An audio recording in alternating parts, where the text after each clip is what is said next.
Welcome back. This morning, we want to give you a little glimmer of journalistic hope. There is a new newspaper that's launching in rural Wasco County, Oregon. Yeah, it's not shutting down, it's launching. It's the South Wasco Times, published in Maupin, Oregon, and serving the southern half of the county, sorry.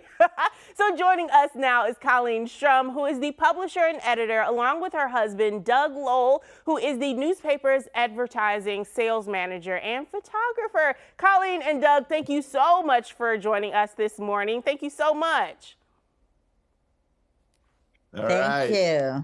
So, hi, Ashley. You gotta tell me, why launch a newspaper at a time when so many other newspapers have recently shut down? Well, we needed a newspaper. We are in a, very rural part of the state, and people didn't have any way of finding out what happened at the city council meeting or what was going on with the school board. And people would talk mostly at the post office or the gas station, and they didn't always get it right. So I kept saying, we need a newspaper. I tried to get everybody else in the world to start it. Nobody would, so I did. I love that. You're a thinker, finding a problem, seeing a problem, finding a solution. Now, what kinds of news are you guys going to report on? Well, we write about, like I said, the politics in town, the city council meetings, the school board meetings, but we also try to tackle some bigger issues. Like in the November issue, we're writing about the treaty that the United States made with the Native Americans in 1855, and trying to get people to honor that those ceded lands should be open for hunting and gathering still. So that's might be controversial to some ranchers, but Doug did a great interview with Delson Suppa, who's a native elder, and that's that. Okay, and how big of an area does the South Wasco Times cover? We cover everything from Dufur in the north to Wamak and Ty Valley, and then all the way over to Shaniko and Antelope in the east, and then all the way down to Simnasho on the reservation in the south. So it's a very large area that basically has more cattle than people, and probably about 8 little communities ranging from cities to towns.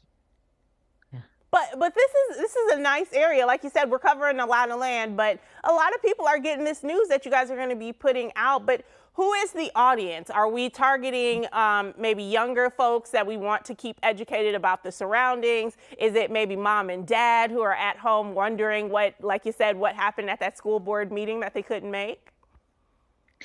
We're targeting everyone that lives here, from the ranchers to the high school students. We're really trying to reach everyone, and it's a big area. It's a big variety of people. Yeah. We only moved here 2.5 years ago, so we're still getting to know the place, which is why I tried to get somebody else to start the newspaper. But wasn't going to happen. Yeah.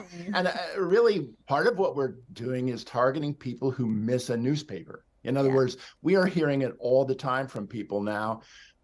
They love sitting down with a tangible newspaper with a cup of coffee, and that's why we're selling so many newspapers at coffee shops, for instance, in the area, because people want to sit down with a paper and a cup of coffee. And so I think it's targeting people who miss that tangible, physical source of news, and also who just are hungry for local news of any sort. Yeah, that makes total sense. What does it take to put on a newspaper, to start one from the ground up? I feel like so many newspapers that we are familiar with have just been around for such a long time that kind of getting one started is a little foreign. You know, it's not just a regular business, a little store, boutique. No. This is a newspaper. It was huge. So I always think I can do more than I can. And I went online and found makemynewspaper.com and just took off with it.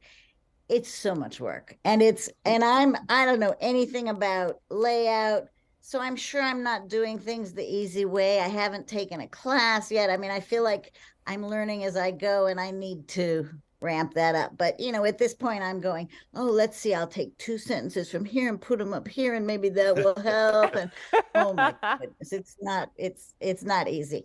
And we're doing it all. We're selling subscriptions, we're taking it to the store to, you know, to sell. We're talking to people who want to write an article, and there are a lot of those people too that are coming forward and saying, you know, I'd like to talk about what our group is doing. So Wow, good wonderful old how Google. many It'll volunteers. teach you to do anything. But you guys got to tell me where we can go to read the newspaper. You can't go online to read the newspaper. You got to subscribe, or you got to come over here and buy one at the store. All right. I know that's right. Like you said, we're getting into the physical, holding it right in your hand. Thank you so much to both of you for being here with us this morning. It's been such a joy to talk to you. Thank you so much, Ashley. Thank you, Ashley.